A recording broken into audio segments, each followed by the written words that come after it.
Merkel Media.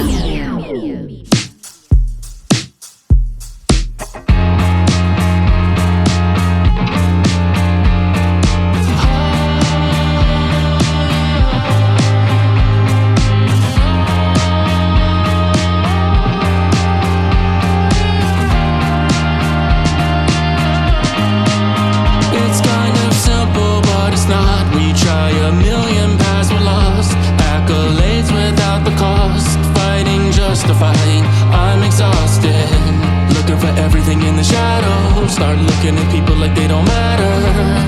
I'm waking up to the fact, more than a little bit shallow. I'm lost down this hole, but I don't wanna. I'm lost down this hole, 'cause I'm just trying to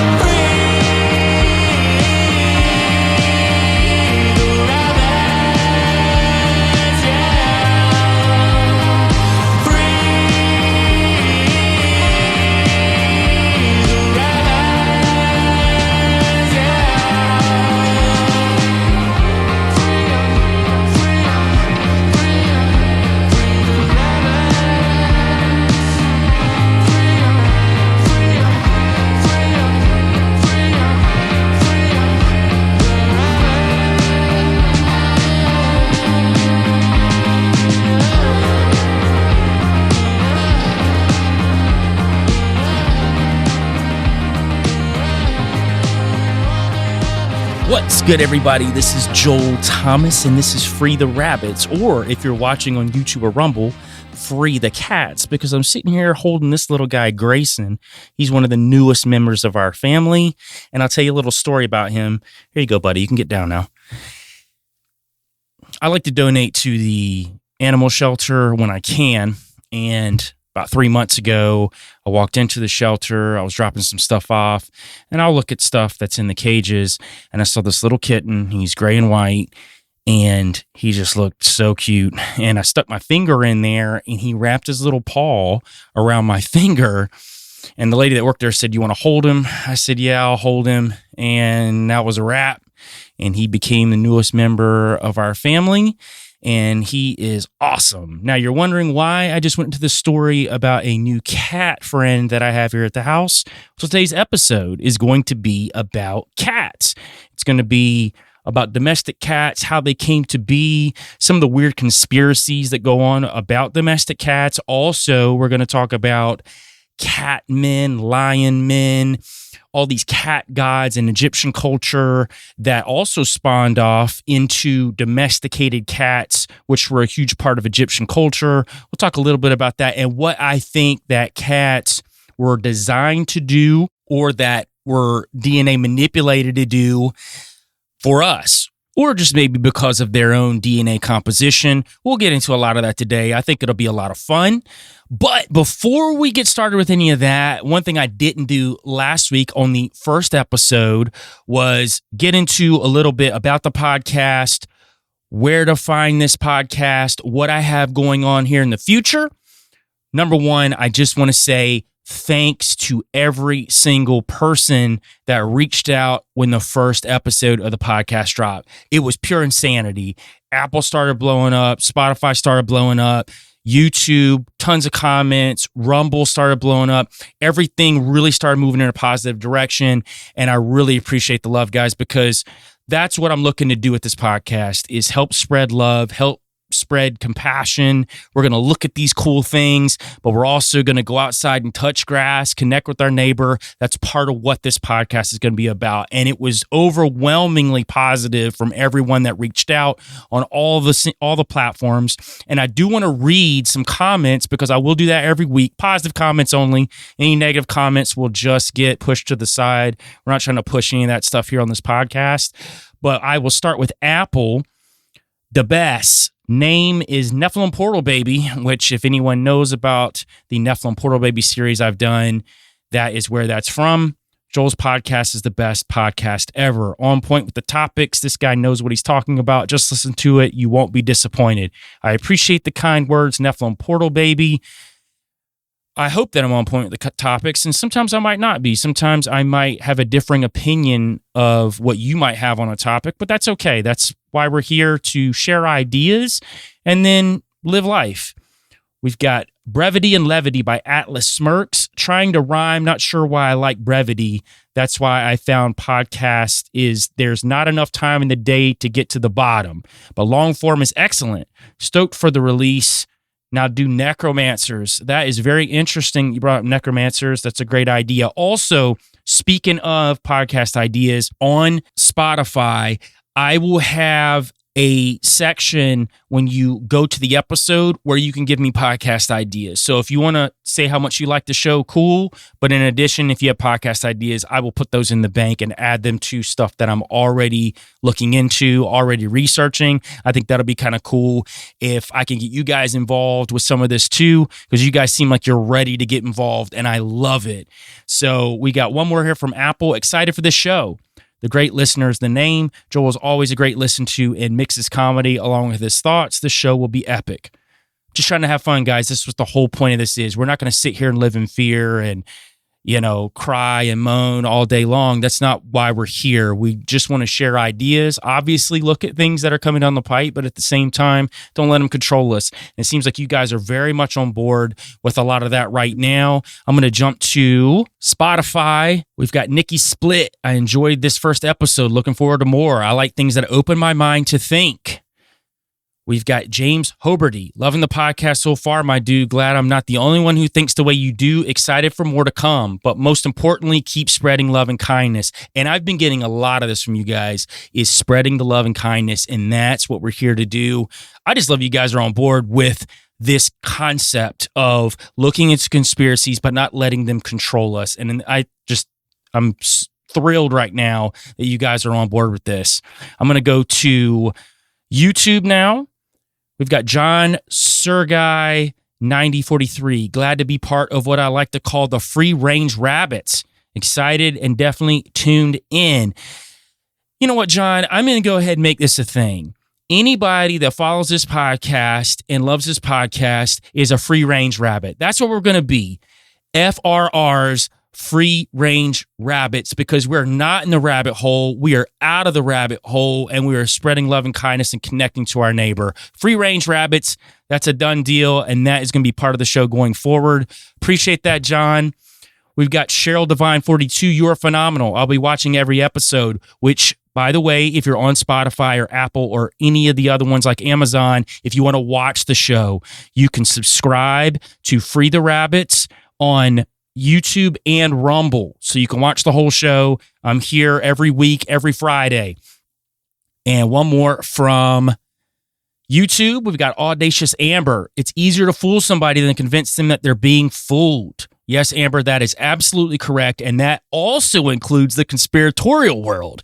They can be just as fooled as these quote unquote normies that they rail against. I think that's something we have to be aware of. And I'm not going to go into that today because that was last week's episode. But if you haven't listened to last week's episode, go back, listen to the cast unseen effect. And that is going to set the tone for how we're going to go forward with all these conspiracies and all these ideas, because we're just going to share ideas. I'm going to share my thoughts, ideas, and what I think. And at the end of the day, we're going to leave it, go live our lives. Obviously, if it's something we need to incorporate, like, hey, there's something going on here, I need to be cautious and careful for my family, obviously do that. But at the same time, we're not going to live in fear. That's just what they want us to do. And that's why they've made people that go so far in the rabbit hole and conspiracies feel isolated, feel alone. We're not here to feel alone. We're here to connect with everyone around us. And to that point, right now, if you're following me on Apple, if you're following me on Spotify, if you're on YouTube or Rumble, 5-star reviews where you can get 5-star reviews. Write a review where you can write a review. Apple, I see the followers that have been following me already for a week. It's a lot. You guys can go and spend 20 seconds, 5-star review and a comment. That helps the algorithm. It helps other people be able to see this podcast, be able to listen to this podcast. Same thing with Spotify. You can't write a comment Well, you can on each episode that I can see, but what you can do is give a 5-star review, which helps the algorithm on Spotify and it gets out to everyone else. Again, I've seen the amount of people that are following it on Spotify as well. I think every single person that's following it could go give a 5-star review. It helps ramp the numbers. It helps other people see it. That's how we get out the information. That's how we connect with other people. YouTube comments, the more likes, obviously, is going to run it up in the algorithm. More people are going to see the video. More people are going to share it. That's a good thing. Rumble, same thing. Rumble's always a weird one. That's the one that's always lacking comments because people just don't comment, but they follow and like, comment, subscribe to all of these places. It's very important to growing the show. And I know you guys are here to help me. These free-range rabbits, as I am now taking on board for this show. So I need all the free-range rabbits to get out there, share the show. That's how we get this out there and we run it up and other people get to see what free-range rabbits, what Free the Rabbits is all about. It's going to be fantastic going forward. Also, go to merkelfilms.com. I'm a part of a team with Tony Merkel that goes around the country. We shoot all these crazy documentaries looking for cryptids, looking for paranormal things. We've got a brand new film that's out right now. You can purchase at merkelfilms.com called Sasquatch and the Missing Man. It's with Wes Germer from Sasquatch Chronicles. The whole team goes out there. We had some crazy stuff go on out in Washington State. There's 2 other films as well. There's The Shape of Shadows, where we went out to Skinwalker Ranch hunting down skinwalkers, and Expedition Dogman, where we went out into the Kentucky woods looking for dogmen.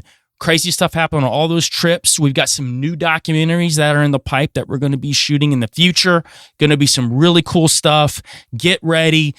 We're going to be hitting you guys forever with all kind of cool stuff, not just podcasting. Also, for people that have been asking, yes, the song at the beginning of the podcast is me. So I did this intro. I do all the intro music. Also, the song at the end of the podcast is always me. So if you're looking to get to any of my music, you can find me at Joel Thomas Media on YouTube, where I've got music videos now. Go there, like, comment on anything there. It helps run those videos up. Also, you can find me on Spotify, Apple Music, Amazon, any place you listen to music, you can go find me. Just type in Joel Thomas. You'll find my music pretty much streaming on every platform. Stream it, share it. That's the best way to get out positive music for the world to hear. Because that's one thing I'm trying to do with everything, not just podcasting, but everything, is giving people a positive outlook on life,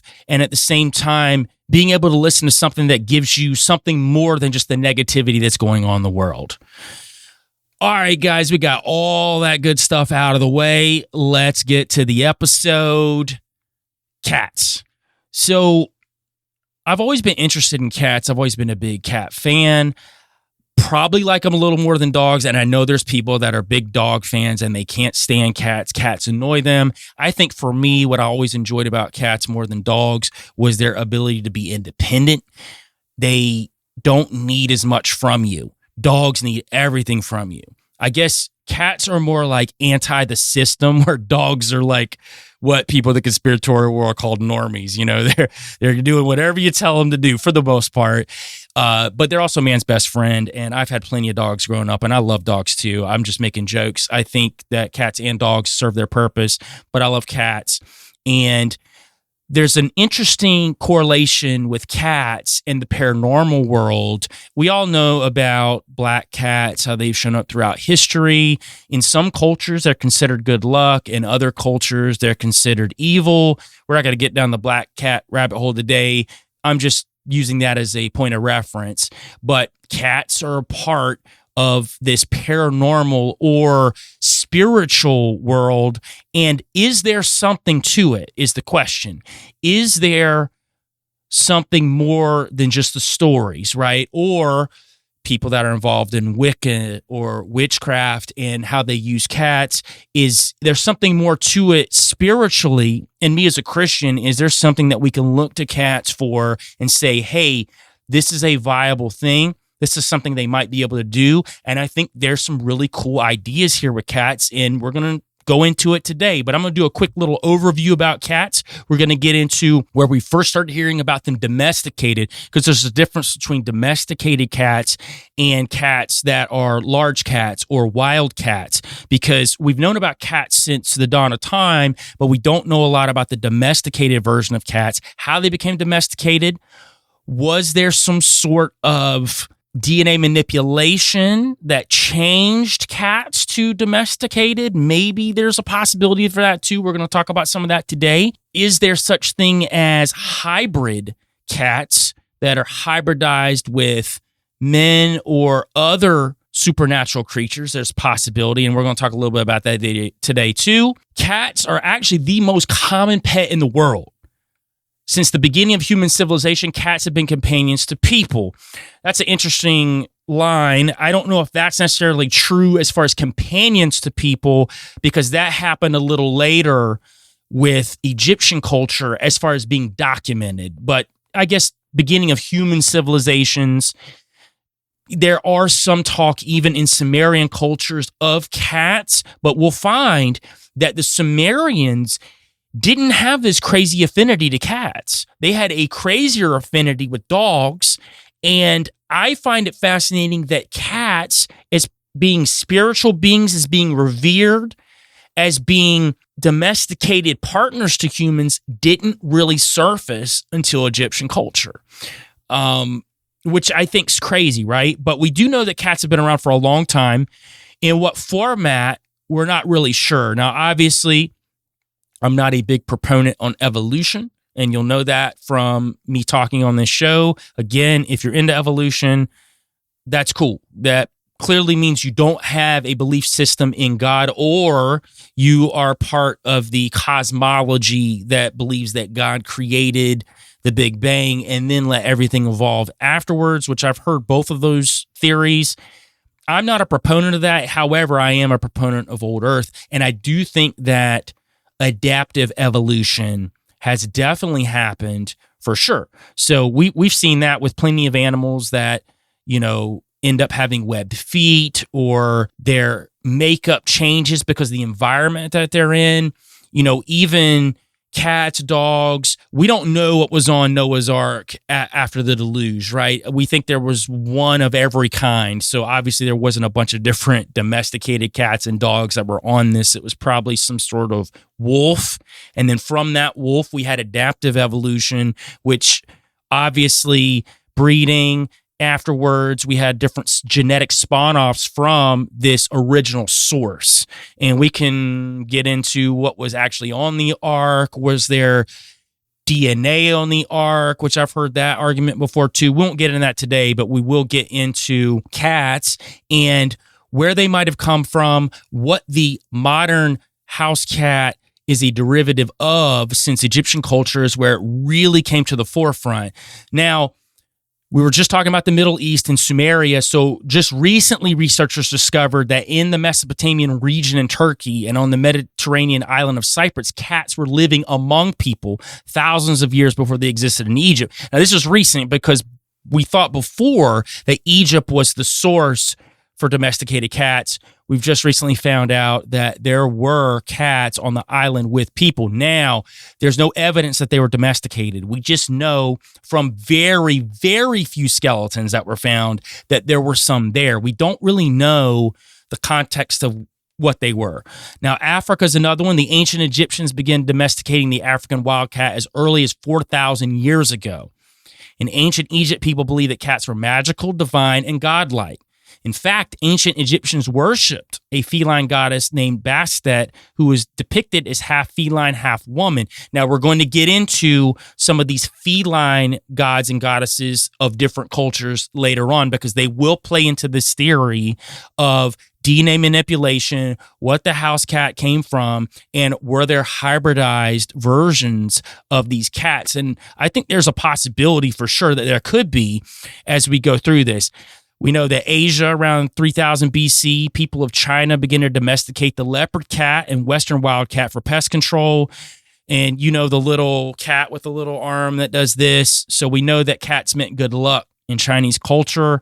Europe, throughout the Middle Ages, they actually considered cats demonic and associated them with darkness and witchcraft. So here's that correlation between Wicca and cats. And they actually were exterminating cats in Europe during the Middle Ages, which is absolutely insane. This is part of that, back in, was it 1980s, satanic panic. This is very similar to that, where you've got this overarching Christian church structure, which I don't agree with, that legalistic church structure that considered cats evil, an animal evil. So they just started wiping them out, which I think's ludicrous, but it's a part of history. North and South America also had cats, but they came from North and South America from European settlers. So at the time, there wasn't these domesticated cats. They were actually brought there. Now we're going to get into some of the weird stuff. I want to talk about some crazy theories, and then we'll get into some of the more history of the gods and goddesses and what I think could possibly be fallen angels and these Anunnaki, which I do believe were fallen angels, and what they may have DNA manipulated cats to do or be, and what they serve a purpose doing now. And I think that'll be very interesting. But I do want to talk about this theory that cats were given to us by aliens. Now, this is a big theory that's been going around, that they were spliced with reptilian blood, that they were brought to us by draconians or gray aliens. We do know that in Egypt, that the cat became a huge spiritual thing of significance in that culture. The thought pattern is, according to these conspiracy theories, is there's no documentation before ancient Egypt that mentions the existence of cats. And in ancient Egypt, they were worshipped as gifts from the gods. Now, that's a very interesting thing, because we do know that Egyptian culture had some of the wildest technology known to man, and actually unknown to man. But I say known to man because when we look at the things that were built in Egypt, we can't even do that now. So obviously there was something, some sort of technology, whether you want to think it's Nephilim that helped them build it, whether you want to think it was some sort of technological device that helped them build it, whether it was using parts of your brain that we can't access now, whatever that is, we know that Egypt was highly advanced. Now, for them to say that cats were given to them as gifts from the gods, it starts to make you think, like, who are these gods?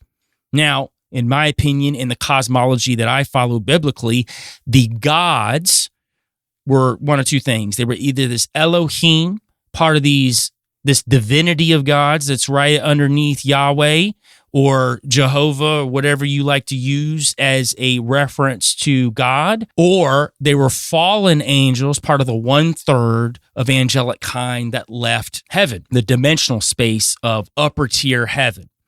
And when they did, they came down to earth, and obviously they were corrupting things. We know they were corrupting animal kind. We know that they were corrupting humankind, plant life, a lot of different things that have been said in the Bible and apocryphal scripture. So we do know this, at least from text, that this was a thing going on. Now, whether you believe that or not, that's up to you, but we're going to talk about it in that context of biblical cosmology.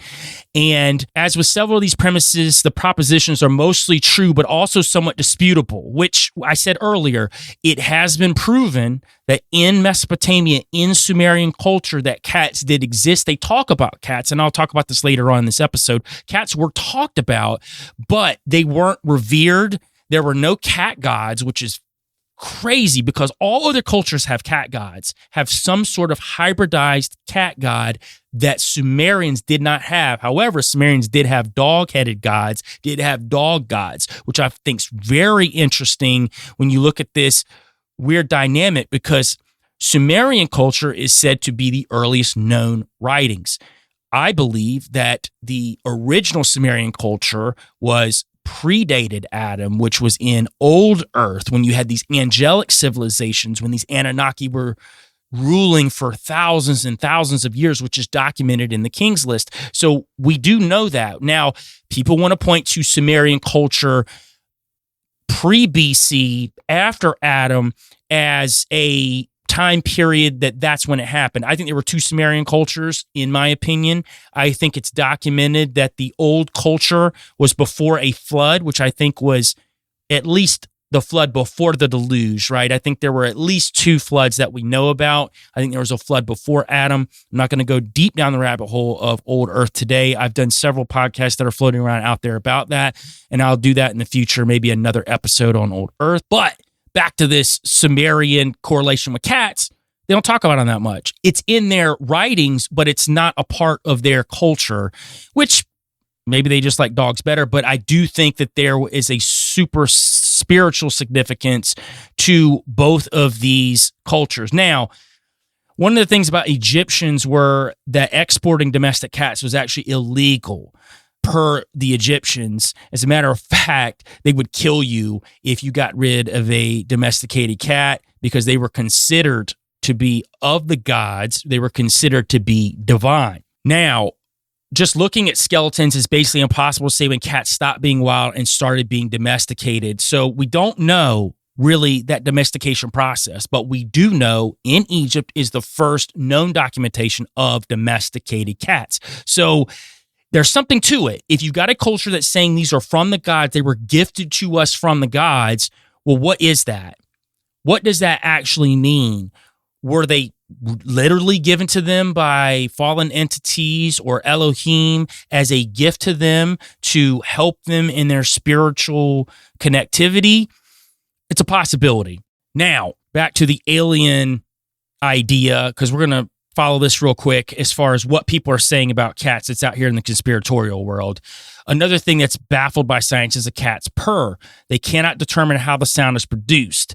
We know that cougars and smaller cats, bobcats, ocelots, lynxes, and house cats can purr, but they can't roar, and that's a fact. It is true that cats possess no special organ for purring, but science does know a little bit about it, right? A rhythmic, repetitive neural oscillator in the brain actually sends messages to the laryngeal muscles, causing them to twitch at a rate of 25 to 150 vibrations per second. This causes a sudden separation of the vocal cords during both inhalation and exhalation, the unique feline vibrato. It's basically opera singing for cats, is what they say that it is. Now, what's interesting about purring with cats, it's kind of a learned behavior because a cat that's deaf generally doesn't purr because they need to hear it either from other cats or they need to be able to hear what they're producing to create a bigger sound. I can tell you this is an absolute fact because I have an older cat now, and when he was younger, he didn't know how to meow and he didn't know how to purr. It was like when he would try to meow, and when he purred, it was super quiet. It really wasn't like it is now, but the more he watched the other cats, he actually started mimicking them and copying them. And I think that's a lot of what cats do. But back to what conspiracy theorists say is there's not a definitive reason why cats purr or how they purr. Outside of what I just told you that science says, they still haven't figured out exactly how they do it. And that's what conspiracy theorists are saying, that the cat's purring mechanism comes from aliens. I don't know, guys. I just think there's bigger cats that purr, right? There's larger cats. Cheetahs purr. They don't roar. They purr. I don't know, right? I don't think so. That's just my personal opinion on that one. If you hold a cat's ears back and describe what you see, it is a perfect match to the classic gray alien with its almond-shaped eyes, small mouth, and small nose. I mean, I don't know about that, guys. I think there's a lot of stuff out there that looks like gray aliens. I've got a bald head. You know, I could probably pass as a gray alien if I shaved my beard off and stood in the dark because I have alabaster skin. So it's a huge possibility that people can think I came from a gray alien, which they're humanoid. So gray aliens look like a lot of things. So I don't really buy that one either. A cat can see exponentially better than humans, making it appear that it must be more advanced, evolutionary speaking. Okay, this is where we get into the DNA splicing part that people talk about with domesticated cats. So not all animals have circular pupils. Large cats do, by the way, have big circular pupils like humans do. Domesticated cats, smaller cats have slits or ovals, which they'll kind of grow. If you'll notice a cat, when they see something, they'll kind of grow, very similar to crocodiles, vipers, cats, and foxes, which is really the only other mammal that has that. So cats and foxes are two types of mammals that have that slit. Crocodiles, vipers, reptilians, have the slit. And I think that's where people get this idea that cats have been spliced with reptilians or some sort of reptile because they have these eyes that are different than all other cats. Maybe. Maybe that was part of this DNA splicing process back in Egypt that created this hybridized version of a cat that could see into the spiritual realm, see interdimensionally, which I don't doubt that cats can. And I will get into this later on what I think cats can do. But I do think the animal kind in general can see interdimensionally on some levels. Maybe cats more than others. Maybe reptiles more than others. Maybe that's where this reptilian thing comes from. I don't know. It's a possibility. I'm not going to say that it's not. That is one of the most interesting parts about cats and maybe this hybridized idea is the slitted eyes. Now, people go to the nth degree. They say that their eyes are actually alien cameras and they're recording us to beam back the actions to gray aliens that put them here. I don't know, guys. That's one that I'm just not really on. And as far as them having better eyesight than us, they do have rods instead of cones in their eyes, right? It is responsible for providing black and white images, but it makes it crucial for them seeing at night. So to say that cats can see better than us at night, I agree with. As a whole, I don't know. That's one of the ones that's kind of out there, maybe. But if we're talking about spiritual realm, highly possible, because we do know plenty of stories of cats being able to see things that aren't there, but we also know other animals do that too. So that is where we are at with the alien part of it. So if you think that cats came from aliens, maybe. If you think aliens and the gods are the same thing, that's a bigger possibility. I think that the gods or fallen entities or Elohim, plural, are the Anunnaki, are aliens, are what's being presented. So you're not wrong to say aliens. I mean, it's kind of the same thing in my opinion on what that is. I just think my cosmology is a little different than some people that would follow the Sumerian or Anunnaki cosmology when we're talking about Nibiru and going down that rabbit hole. I look at it more from a biblical angle than one of those particular cosmologies. Not to say that I throw what those cosmologies say out the window at all, because they all have great pieces of information that help build this greater narrative of what we're trying to remember from the past, what we're still trying to discover. So we're going to get into cat gods, and we'll talk about different cultures, but mainly Egypt, because Egypt is where these cat gods reign supreme. So the cat gods in Egypt, they were represented in social and religious scenes dating as early as 1980 BC. Several ancient Egyptian deities were depicted and sculptured with cat-like heads such as Mafdet, Bastet, and Sekhmet, representing justice, fertility, and power respectively. The deity Mut was also depicted as a cat in the company of a cat. And they were also praised for killing snakes, rodents, birds, anything that damaged crops. That was part of the reason that they liked having cat around, not just for the spiritual aspect, but they killed small rodents, which a lot of people have cats for now, especially people that live on farms or have acreage. They don't want mice and stuff coming in the house, which you'll see more of. Now, we'll get into a few of these cat gods. We've got Mafdet, was the first known cat-headed deity in Egypt. During the first dynasty, she was regarded as a protector of Pharaoh's chambers against snakes, scorpions, and evil. So we just talked about the reptilians. We talked about the reptiles. We got scorpions, which are considered evil in Egypt. So the Mafdet, this cat god, protected Pharaoh's chambers. Often depicted with the head of a leopard or a cheetah, and she was particularly prominent during the reign of Den. We also have the deity Bastet, is known from at least the second dynasty onwards. At the time, originally, she was depicted with a lion head, and we're going to talk about these lion men in Egypt and in biblical times. We'll talk a little bit about that today too, because I think that correlates to genetic manipulation. So we've got the lion-headed Bastet. Then later in the third dynasty, she was actually depicted with a more modern domesticated cat head. So she went from this lion-headed god head to a more domesticated cat head, which I think is important because I'm going to talk about a stretch biblically where I think you had these lion-headed men and women, these lion-headed tribes, and then all of a sudden those died off, and then you had this domesticated cat that came along. So I think there might be a correlation there. We'll dig through that today for sure. Now, we do know that there were absolutely tons of cat skeletons and cat mummies found in Egypt. I mean, we're talking like 300,000 plus. And we'll get into a little bit of that as we go too. But I think that's very important that they were mummifying these cats as a part of a spiritual ritual to go into the afterlife with them. Pharaohs did it. Just the average person did it. You could just be a peasant, quote unquote. In Egyptian culture, you were mummifying your cat too because your cat was a astral protector, essentially. So we'll get into that too. I think that's pretty important. Now we'll talk about Bastet, the deity Bastet from the 22nd dynasty around the mid 950s BC. Her temple in the city of Bubastis grew in popularity. She was later shown with a small cat head. So this is when the small cat head showed up, was in the city of Bubastis.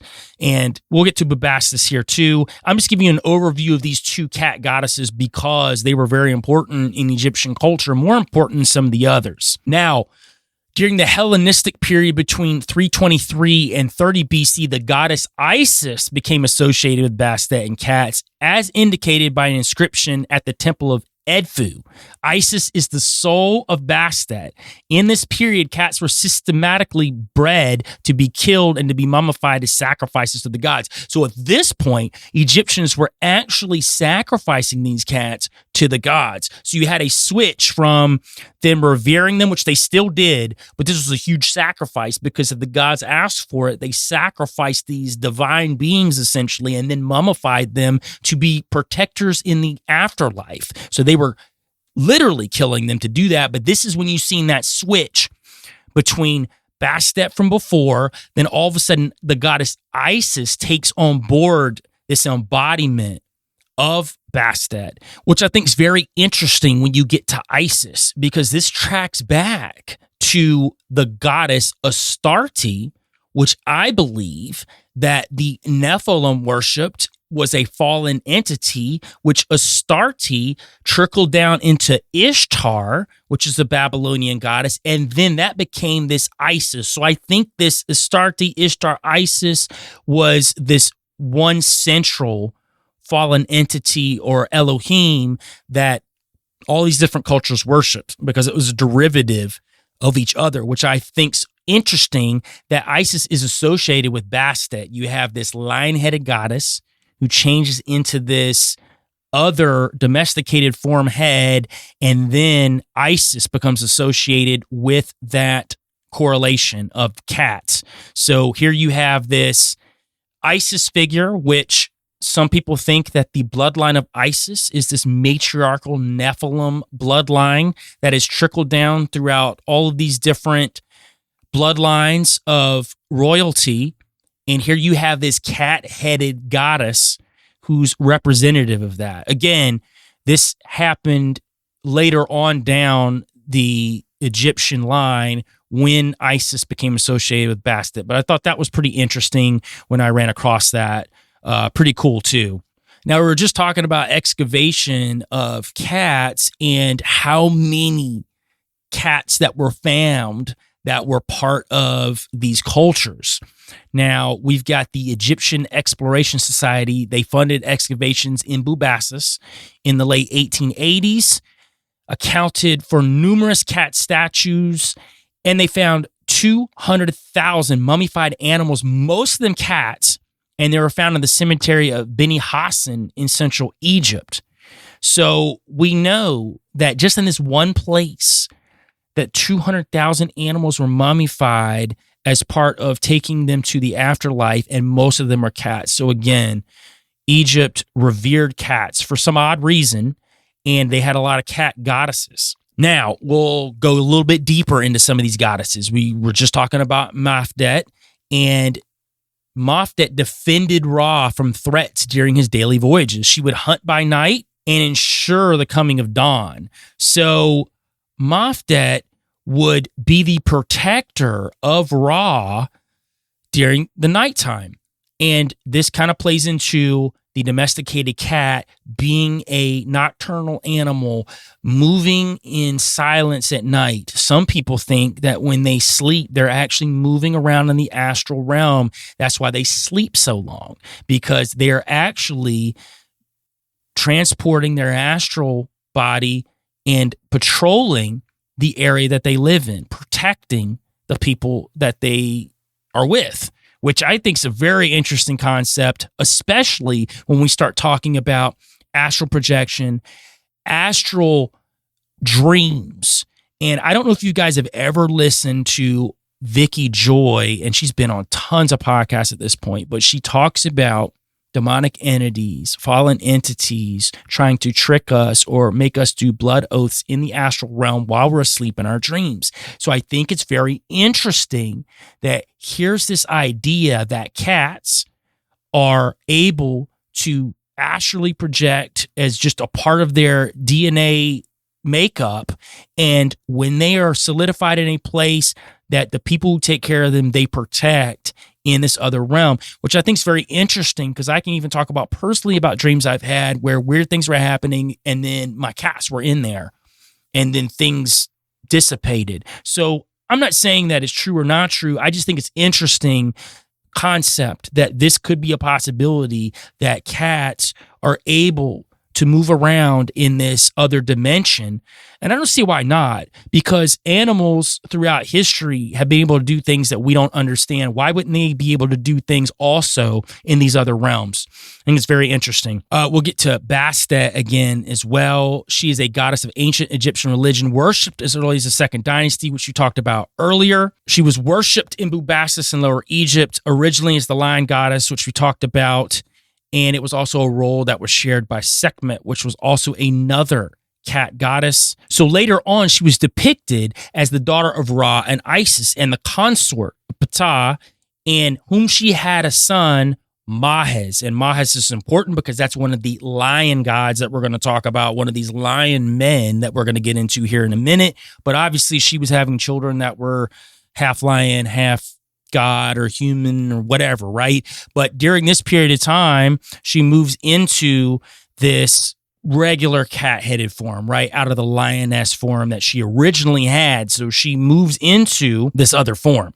And they think that part of the reason they moved the head from the lioness head into this other form was because of her being the goddess of pregnancy and childbirth, which they think the fertility of a domestic cat, the way they're able to multiply like crazy, is a part of that. Now, we talked about her first showing up and the time period that she shows up in the 3rd millennium BCE. She's depicted as the fierce lioness or woman with the head of a lioness. And this is important because we're going to talk about how this correlates to the biblical side of things. So we're going to get to Bastet when she was the lion-headed goddess, and this is in 2890 BC. So this is long before she moved to that domesticated form that we were talking about earlier.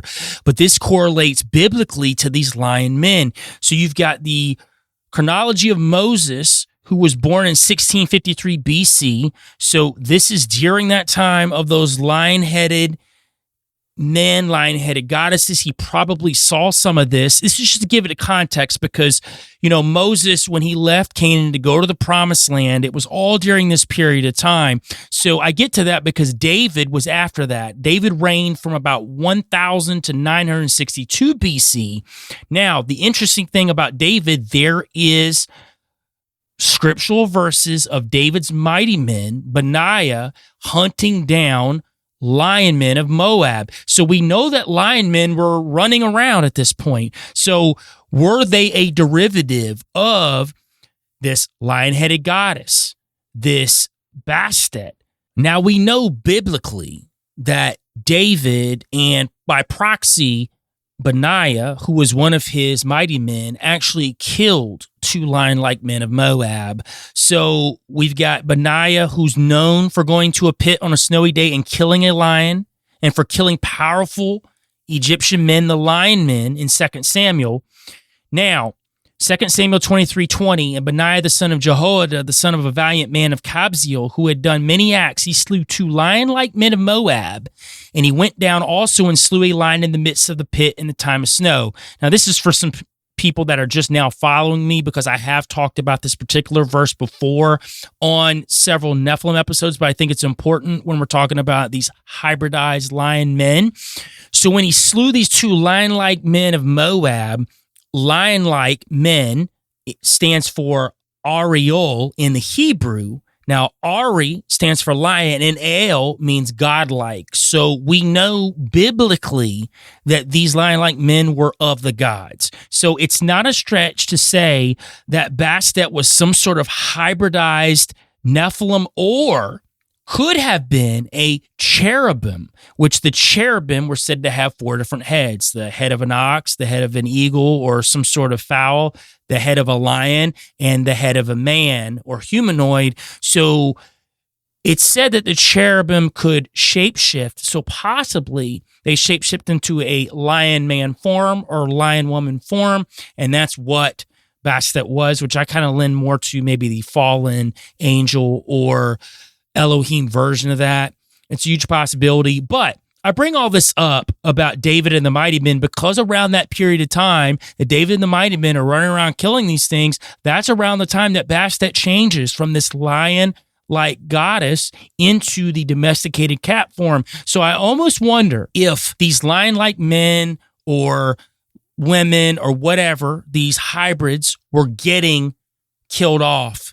And I wonder if that's why it changed into this domesticated cat form, because that didn't exist anymore, or they were going into hiding and it wasn't part of the culture anymore. Just a thought of mine. Not really sure about that one, but I do like it because I noticed the time placement of when they started disappearing was when David and the mighty men were running around exterminating a lot of these Nephilim and a lot of these hybrids, these cryptids that were running around at the time. So very interesting stuff.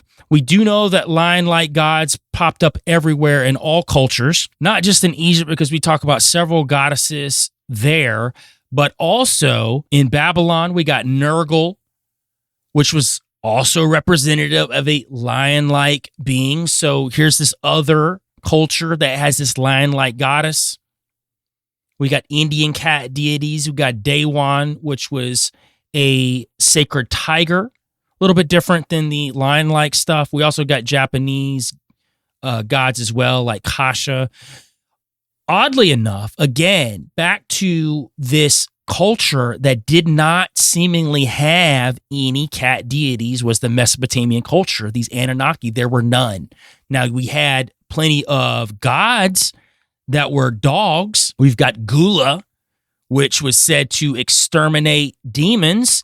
In Sumerian culture, we have this demonic entity called Lamashtu, and basically Lamashtu would come after your children, try to kill your babies. So the Mesopotamians would call upon Gula and her dogs. Now, Gula was, among other things, the goddess of healing and dogs. She's either depicted with a dog at her side or as a dog herself. So we have this popping up consistently in Mesopotamian culture. No cats, though. So we're back to this other cultures after Egyptian culture all had these cat gods, these lion gods. And I'm wondering if there is some validity to the fact that there was some sort of DNA manipulation that either created or adjusted some of these cats that were in the area at the time, these wild cats, and created this domesticated house cat to be able to see into this astral realm, to be able to move around in this astral realm, to help people spiritually. Now, I'm not saying necessarily for good, because I think if we're looking at negative entities that are creating something, they're probably trying to lead people into a false sense of security, trying to lead people down a wrong path. But you know my take on good Nephilim. You know my take on things being adjusted or manipulated from God's personal creation. I don't think those things are necessarily inherently evil. I think that they can be used for evil, and possibly initially, especially if they're around entities that are evil, they're going to have a hard time doing something good. But I think animals, like anything, can be trained. And I think cats could be one of those animals that, depending on who has them, they are trained in a certain way. I don't think that when something's born, it's inherently evil. I don't care if it comes from an evil source or manipulated from an evil source. And you know my take on Nephilim and how I think that there were good Nephilim, even biblically, that made their own decision for themselves. I don't think God puts that on you. I don't think there's some mark on you that makes you inherently evil and you can't ever be redeemed. But animals are a little different. I don't look at it the same way. I just think it's more about training. Right? I think animals can be trained a certain way. They could have been created from an evil source or manipulated from an evil source, but that doesn't mean that they are inherently bad. Now, to the point of that, biblically, we can go to Genesis 50:20, and it says, "As for you, what you intended against me for evil, God intended for good, in order to accomplish a day like this, to preserve the lives of many people." Now, this is Joseph's story, Joseph Many Colors, who ends up, ironically, we're talking about Egypt, ends up ruling second place, second under Pharaoh in Egypt, and he ends up helping his brothers who basically sold him into slavery and thought he was good as dead, and he rose to second in Egypt. And this is him telling his brothers, after he reveals himself that who he is their brother, and said, "What you intended for me was evil, but God intended for good." And I think it's a great verse that we can use for a lot of things in life. What people intend is evil. What these entities intend is evil, God can use as good. The outcome can be used as good. So I think that holds true with Nephilim, holds true with animal kind that have been manipulated, all kinds of things. It doesn't mean that we can't understand where these things come from. And yes, they were manipulated and they were created to be used for evil purposes. But that doesn't mean that, especially when it comes to something like a Nephilim or a hybrid that has intelligence, like they wouldn't have a choice. I think God would give them a choice. Now, as far as animals go, I just think it's the environment they're in. If you teach them to do evil things, they will. But if you teach them to do good, they can. And I think that holds true even with domesticated cats, if we take on board the idea that they could be some sort of DNA manipulated creation of fallen entities during Egyptian culture. Now, again, we know that cats have been around far before Egyptian culture. We just know that the domestication of them that we know of happened in Egypt, and the domesticated cat has characteristics that are different than big wild cats. So there's something that happened there. We don't know exactly what. If you want to think it's evolution and it's the evolutionary scale and it's how it happened, cool. I just tend to think that there's a big disruption of the DNA gene pool of cats in that period of time. And we know that there were all kinds of gods and goddesses that I think that were definitely visible to these cultures, these ancient cultures. They saw them. They worshiped them. They were there. Whether you want to think they were of the divine council, these Elohim, or they were fallen entities masquerading as God and goddesses, or Nephilim that were masquerading as God and goddesses. All those things could be true. And you don't think that they would be creating or manipulating God's creation to create other beings that could help them in their purpose. It doesn't mean that those animals or creatures couldn't have been also repurposed for good. And maybe the domesticated cat was. And I think that there is definitely some good evidence for that. We were just talking about these lion men and these cat men. I mean, there's definitely some cryptids that are running around right now. We got the Wicomico cat man in Maryland that was seen in the 1980s. 4 individuals saw this cat running up on them. They said it was a rare genetic mutation that went awry. They do think it was some sort of government manipulated entity. I don't know. Maybe it has to do with some things that are going on behind the scenes of the government and fallen entities. If that relationship exists, I think it's a possibility. There are several other cat-like creatures. We've got the Wampus cat. which is also known as the Wampus Beast or Cherokee Death Cat. It's a large panther-like creature in American folklore. Sometimes it's even said to be half cat, half dog, but in some cases, people say that it has man-like qualities. It was said to be bipedal and the size of a Maine Coon. So Maine Coons are big, but they're like huge. So there's a possibility that this is some sort of bipedal version of a Maine Coon. But then there's other varying reports about the Wampus cat, and they're a lot bigger. So here's just a couple cryptids that are running around now or have been said to have been seen in the last 30 to 50 years that also play into this hybridization. I think that maybe they're either derivative of those times, these lion-like men or these cat men that went into hiding, that maybe they kept reproducing, in secret, or they are more genetic manipulations that are going on now. Yeah, I think it's a possibility either way. But to say that the domesticated cat could be a genetic manipulation during the Egyptian culture, I think there is some validity to it because we're looking at what spawned out of that. They're very different, vastly different than what they were originally. And the fact that the Egyptians looked at them as spirit guides, they looked at them as being able to transverse these spiritual realms or astral projection or interdimensionally, which I think is also very interesting too. And we know that these cat-like goddesses were protecting Ra from snakes and venomous animals. Now, some people think they could be reptilians that they were fighting. That's maybe a possibility. I'm not saying it's not. Either way, there's been varying reports of people who have woken up and thought they saw their cat sitting in an area looking at something.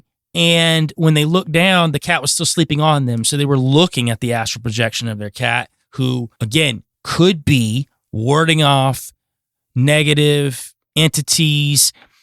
I know some people's thought pattern is, well, what if they were created from a negative space? Why would they be fighting off negative entities? Again, it's an animal, so they're protecting you because you're their person. So they're protecting you from whatever is going on around you. It could happen. Why wouldn't animals who doggedly, pun intended, protect us in the real world also be able to protect us in this other realm? And I think it's a big possibility with cats. I thought this would be a fun episode for you guys to listen to. I love cats, and I like the idea that cats are also astral protectors. But again, coming from a biblical angle, we're not here to worship cats. We're not here to put them on a pedestal or pray to them or use some sort of form of a cult with them to connect them to this other realm, because then you're putting them in danger as well. I think you just let them do what they do naturally. You don't get into that part of it. You might can understand it. Maybe we look into it to understand those type of things, but it's not to work in some sort of manner that I think would be against the laws of nature, the laws of God. My personal opinion, you're more than welcome to do what you feel like you need to do. And saying all that, thanks again, guys, for being with me again this week. I had another blast on my second episode with you guys. It was a lot of fun talking about astral cats and what they might be able to do, talking about lion men, cat women, all these different interesting things throughout history, especially Egyptian culture. I hope you guys had a blast. If you like the show, go and give me a 5-star review. Go write a review on Apple. I know how many people are following me right now after a week, and I know every single one of you could go and spend 30 seconds to write a review to give me a 5-star review to help run it up for the algorithms. Go to Spotify, give me a 5-star. If you're listening to me on Spotify, go give me a 5-star.